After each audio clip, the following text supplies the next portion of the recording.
갑자기 한쪽 얼굴이 처지거나 팔이 저리나요? 말이 어눌해지거나 눈앞이 흐려지나요? 이 증상들이 나타난다면 뇌졸중의 전조 신호일 수 있거든요.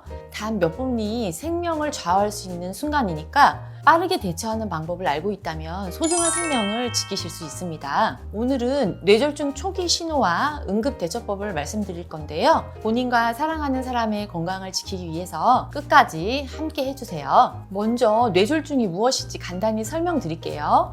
뇌졸중은 뇌로 가는 혈류가 막히거나 혈관이 터지면서 발생하는 응급질환입니다. 크게 허혈성 뇌졸중과 출혈성 뇌졸중으로 나뉘는데요. 허혈성 뇌졸중은 혈관이 막히면서 뇌로 가는 산소와 혈액 공급이 차단되는 경우입니다. 출혈성 뇌졸중은 혈관이 터져서 뇌에 출혈이 생기는 경우입니다. 두 경우 모두 빠르게 대처하지 않으면 뇌 세포가 손상돼서 심각한 후유증이 남거나 생명을 위협할 수 있어요. 그렇다면 뇌졸중의 전조 신호에는 어떤 것들이 있을까요? 갑작스럽게 얼굴이나 팔다리에 마비가 올 수 있습니다. 특히 한쪽이 갑자기 저리거나 움직이기가 힘들다면 뇌졸중을 의심해 보셔야 되세요. 웃을 때 얼굴이 한쪽으로만 움직인다던가 팔을 들어 올릴 수 없거나 저리는 증상이 나타날 수 있어요. 일단 언어장애인데요.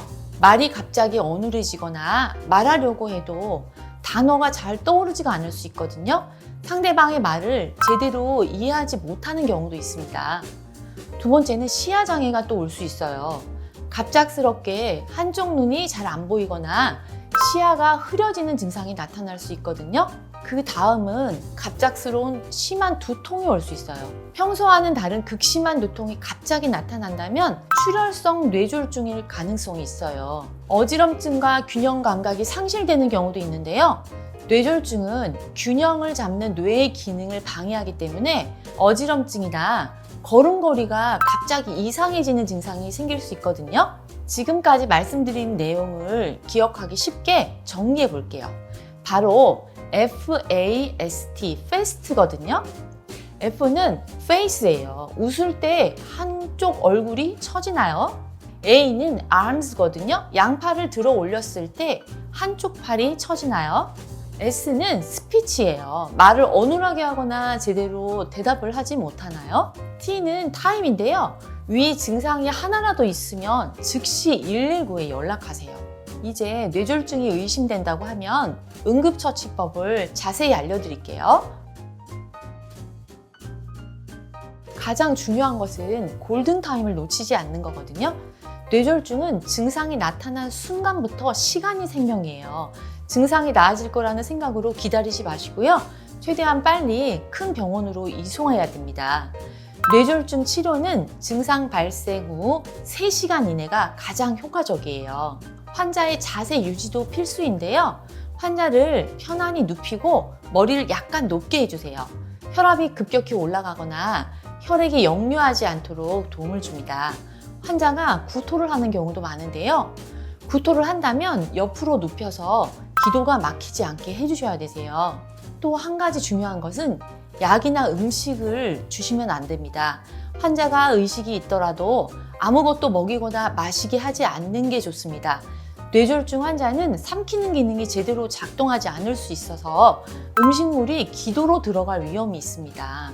보호자가 증상과 상태를 메모하면 도움이 되는데 증상이 처음 나타난 시간을 기록하시고요. 환자의 증상을 의료진에게 정확히 전달해야 빠르고 적절한 치료가 가능합니다.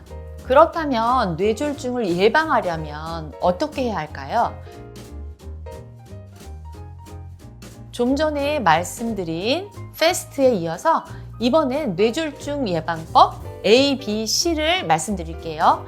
A는 액티브 라이프예요. 몸을 움직이셔야 되세요. 하루에 30분 정도는 유산소 운동을 꼭 해주시고요. 하루에 30분 빠르게 걷기만 해도 뇌졸중 위험을 25% 정도나 낮출 수 있습니다.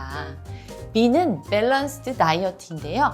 균형 잡힌 식단이에요. 특히 나트륨 줄이는 것, 또 신선한 재료로 된 음식을 섭취하시는 것 많이 중요합니다. 소금 섭취를 하루에 1g 줄이면 혈압이 낮아지고 뇌졸중의 위험도 10% 감소합니다. C는 컨트롤 리스크스예요. 혈압, 혈당, 콜레스테롤 같은 만성 질환을 잘 관리해 주셔야 되세요. 또 흡연자는 비흡연자보다 뇌졸중의 위험이 2배 높습니다. 하지만 금연을 하고 난 후에 5년이 지나면 비흡연자와 같은 수준으로 감소합니다. 그러니 금연은 필수겠죠? 오늘은 뇌졸중의 전조 신호, 응급처치법, 그리고 예방 방법까지 알아봤습니다. 오늘 알려드린 내용은 본인뿐만 아니라 가족과 주변 사람들의 건강을 지키는 데 큰 도움이 되실 거예요. 항상 건강하시고 다음 시간에는 더 유익한 내용으로 찾아뵙겠습니다. 여러분의 건강을 응원합니다. 한방 슬림스쿨이었습니다.